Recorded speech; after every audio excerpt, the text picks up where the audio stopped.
um prazer, esperando aqui a quinta-feira chegar, porque é sempre uma data, um dia importante para o nosso telespectador ter o Genésio lá de Brasília. Antes, coloca na tela aí o www.politicareal.com.br, que é o site que o Genésio Júnior faz parte, é um dos sócios do site.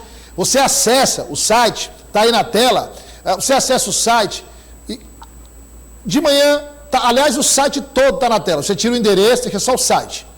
Tira a barra, deixa só o site. Isso. Aí dá uma navegada aí, dá uma passeada aí no site. Olha só, conduzindo o barco em mar revolto. Olha, é um site totalmente voltado para a política. Você tem lá imagens, como eu sempre digo, vídeos, você tem, pode subir o site aí, você tem matérias especiais, você tem colunistas, articulistas, você tem tudo o que você precisa saber sobre política. Tem também podcast do Genésio que é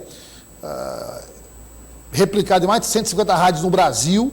Então tá aí o www.politicareal.com.br. Genésio Júnior, boa tarde, seja bem-vindo. Em clima de Copa do Mundo, amanhã tem Brasil, mas vamos que vamos. O Brasil está na Copa e a gente está aqui na cobertura dos bastidores.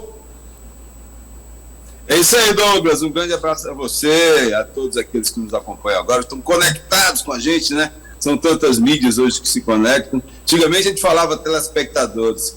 Hoje não existe mais isso, né? Acabou, mudou tudo. É a nova comunicação. Bem, Douglas, um grande abraço a você, a todos. Essa quinta-feira, uma semana de 2 jogos do Brasil, né? Pois tá bom para você? 2 jogos. Imagina só, e a gente tem que trabalhar. Muita coisa aconteceu aqui, viu, Douglas?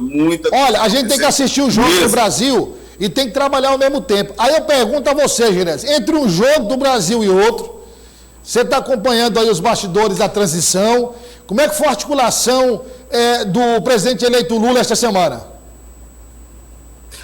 Douglas, sem dúvida a presença dele aqui foi fundamental, né? Ele não foi nenhuma vez lá no CCBB, nenhuma vez. Nenhum dia desde quando ele chegou aqui, inclusive ele chegou até antes, né? Chegou no domingo, e em momento nenhum ele foi despachar lá, sempre despachou ou no hotel ou então em algum outro local. Na verdade, aquele espaço lá do CCBB tem sido notadamente ocupado pelos grupos técnicos, são 31 grupos técnicos, né? Até que se pronuncie, até que deveremos ter em torno de 33 ministérios, até replicando a quantidade de grupos técnicos, mas eu acho que vai ter até mais, se a gente imaginar os números do último governo do presidente Lula. Então, na verdade, ele não foi lá nenhuma vez, meu amigo Douglas, meu caro, que está conectado aqui com a gente. E ele fez muita coisa, viu, Douglas, sem aparecer por lá, mexeu os pauzinhos e está terminando a semana num momento muito auspicioso para ele, sem questionável, no momento em que, de fato, nós estamos vendo o governo de transição estabelecido, né, Douglas? A gente não vê o governo efetivo, que é o governo federal, que está aí até o dia 31 de dezembro, funcionando. A gente vê efetivamente um governo de transição atuando e atuando bastante. Genésio, outra questão que eu queria tratar com você também sobre os bastidores do novo governo. Você lembra que nós falamos aqui sobre essa alternância, dependendo do momento, dependendo da necessidade. Uma hora Marcelo Castro aparecia como uma figura, digamos, mais destacada no cenário nacional. No outro momento, o Wellington Dias aparecia como essa figura mais destacada, os dois piauienses ali protagonizando esses bastidores da articulação do governo Lula, do futuro governo Lula.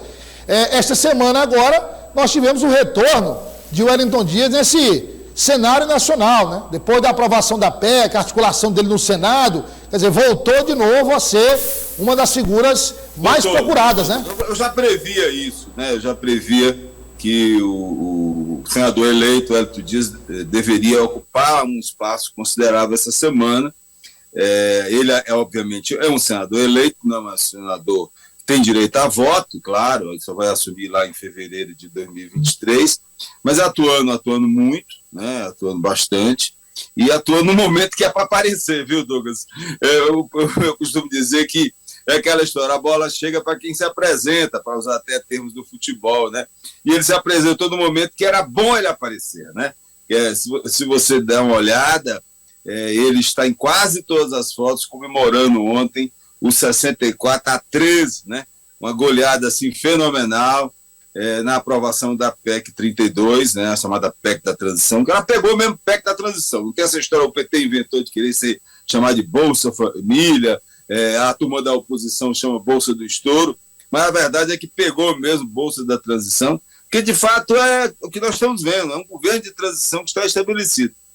E ele foi lá, viu, Douglas, e com muita habilidade política apareceu no momento certo, né? Apareceu no momento certo. Claro, quem fez a defesa mais veemente do governo ontem na sessão, né? Sessão longa de 4 horas, terminou já quase meia-noite, o segundo turno da votação da PEC 32, a PEC da transição, que aprovou 145 bilhões além do teto, mantendo o Bolsa Família dentro dessa previsão, né? E com um plus de 23 bilhões de reais, que aí foi a grande sacada, né, nesse relatório do senador Alexandre lá de Minas Gerais, né, a grande sacada dele de colocar esses 23 bilhões, porque esses 23 bilhões a mais, eles vão ser um plus para bancar meio que o orçamento secreto, né? Acalmar a turma do governo, tanto é que foi 64-3, né, Douglas? Ou seja, votos daqueles que fazem parte da base do atual governo migraram imediatamente para a base do novo governo. E o Hélio Dias, estrategicamente, inteligentemente, foi aparecer na foto no momento certo, viu, Douglas?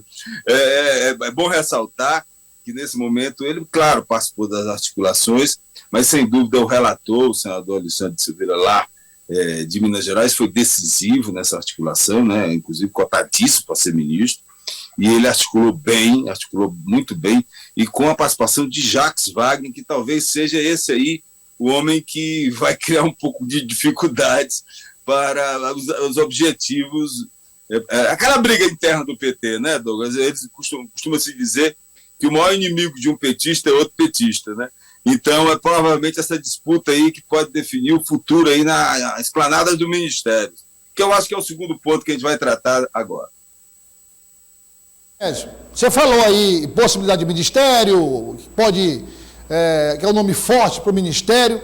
Vamos falar então, ministérios nordestinos, quer dizer, possibilidade de nordestinos ocuparem ministérios no futuro governo Lula, e devem ocupar ministérios no futuro governo Lula, mas se tem, digamos, essa dívida que o próprio presidente eleito disse que tem com o Nordeste por conta da votação, de outro lado tem a gula do PT, né, Genésio?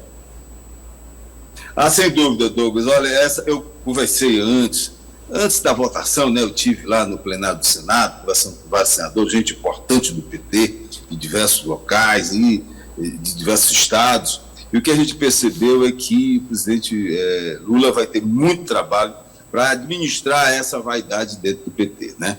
Ele vai ter muito... É sabido, e o PT já mandou avisar o presidente que ele gostaria de ter o chamado ministro da Casa, né?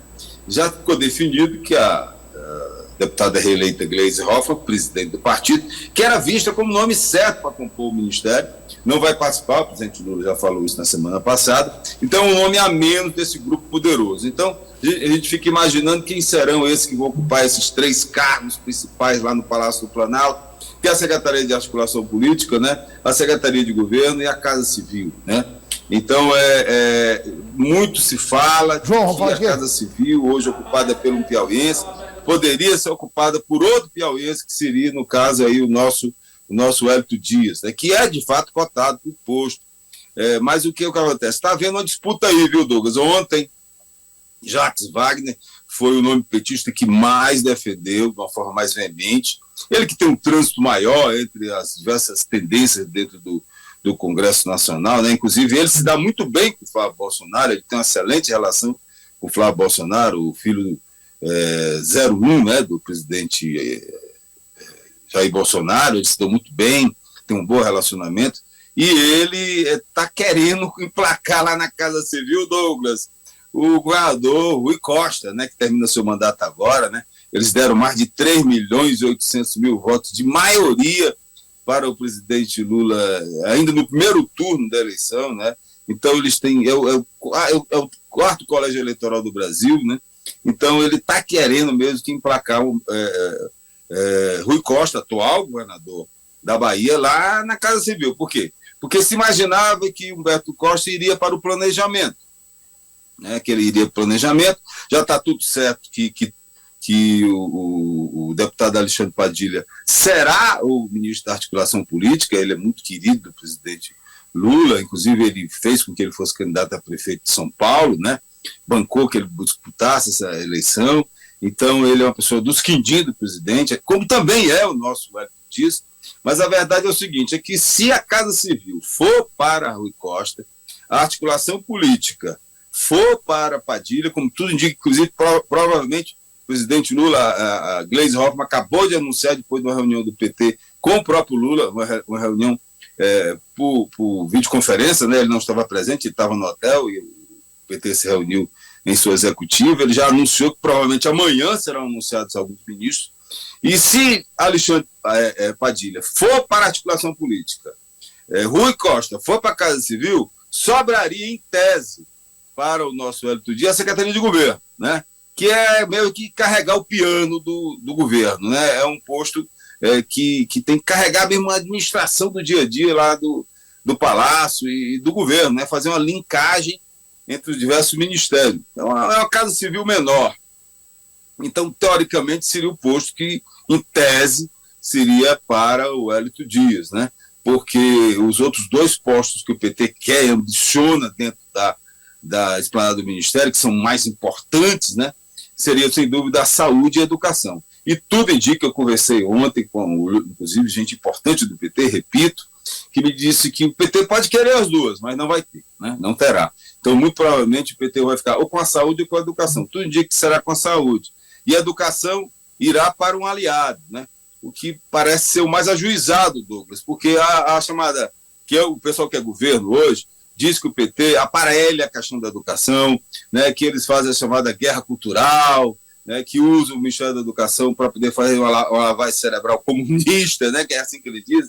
Então, se alguém que não for do PT, que não seja do PT, for ocupar o Ministério da Educação, dá meio que uma oxigenada, né, para essa pasta que é fundamental, foi uma das que mais sofreu no governo do presidente Bolsonaro, né, porque o presidente Bolsonaro tem uma clara antipatia à questão educacional, né, ele através dos seus ministros, acusava as universidades federais de serem antros de maconheiros, né, e mal percebe ele que toda a pesquisa feita no Brasil, né, mais de 90% da pesquisa que geram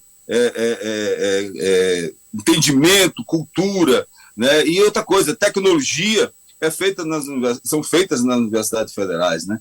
Então, sem dúvida, muito provavelmente, o Ministério da Educação não ficará com um petista. Então, esse é o cenário que se monta aí em torno do nosso Hélio Dias, viu? Ele está lutando aí agora contra a Bahia para ver se emplaca a Casa Civil. Desculpa, mas a disputa vai ser grande. Ficar de olho e trazer aqui todas as informações para você, o Genésio de olho lá no Congresso Nacional, dessas definições, para a gente informar você, não só as definições, mas como foram as definições, os motivos que levaram a essas definições, as repercussões, porque, como eu sempre digo, não é importante só saber, também é importante entender, para que a gente possa ter uma noção mais exata do contexto político. Está aí na tela www.politicareal.com.br para você acessar a qualquer hora do dia, da noite, madrugada, qualquer hora, enfim, Política Real, aí com o Genésio. Genésio, na próxima semana, se Deus quiser, a gente volta, e aí a gente já volta com o Brasil na final. Sem dúvida, sem dúvida. Agora, antes de a gente falar de futebol, Douglas, eu gostaria de dizer àqueles que estão conectados com a gente, que o nosso comentário, né, diário, de segunda a sexta, ele também pode ser acessado pelo Spotify, né, em Agência Política Real. Né, em Agência Política Real, pelo Spotify, você pode se inscrever e quando for veiculado, quando for publicado, você pode acompanhar, receber uma mensagenzinha e ouvir o nosso comentário de 1 minuto e 50, em que a gente procura falar um pouquinho de tudo e ao mesmo tempo, em pouco tempo. Douglas, sem dúvida, vamos torcer que na semana que vem a gente já esteja na semifinal, né? Torcer bastante. Imagina só, Douglas, 20 anos depois, o presidente Lula foi eleito lá em 2002 e nós fomos campeões do mundo. Será que agora, ele reeleito para o seu terceiro mandato, nós vamos ter a sorte de ser campeão do mundo de novo? Na verdade, o jogo é amanhã. O jogo é amanhã, o jogo das quartas. A semifinal é terça. Então, na próxima quinta, o Brasil já passa. É terça, né? Nós vamos comentar, Nós já estamos na final, na quinta-feira, né? Nós já estamos na final. Se passarmos. Ou na final ou voltando para casa. Ou nas duas, entendeu? Não tem solução. Essa parte aí eu não quero.